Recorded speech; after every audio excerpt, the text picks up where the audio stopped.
आज काय खायचं मध्ये आज आपण आलेलो आहोत ठाण्यातील अशा एका ठिकाणी जिथे वडापाव हा खूप फेमस आहे. इथला वडापाव हा आयकॉनिक आहे आणि फार वर्षांपासून फेमस आहे. तुम्ही इथे गर्दी बघू शकता, एवढी गर्दी आहे वडापावसाठी.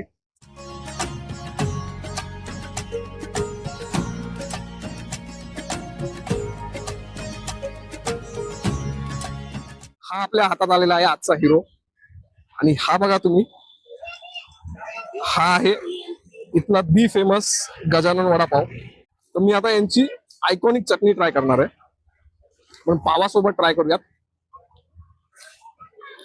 वडापाव खाण्याचं शास्त्र मित्रांनो, वडापाव हा पावात घालून दोन्ही बाजूला अशी चटणी लावून मग तो खाल्ला जातो. पण इथलं शास्त्र वेगळं आहे. वडापाव पावात घालून चटणी न लावता चटणीत पाव आणि वडा एकत्र बुडवून खायचं शास्त्र आहे.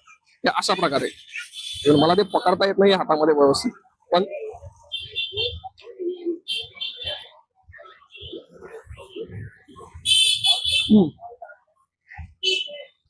सगळा गेम आहे ना या हिरव्या ठेच्यात आहे. सगळा गेम या हिरव्या ठेच्यात आहे. तोंडात गेल्यावर याची जी किक लागते ती वेगळीच आहे. 2-3 घासात घाम फोडणार आहे. तर जर तुम्ही येत असाल, थोडस डाएट बाजूला ठेवा. तुम्हाला बेसिकली जर तिखट आवडत असेल ना, तिखट वडापाव, तर हा ठेचा त्यांच्याकडून मागून घ्या.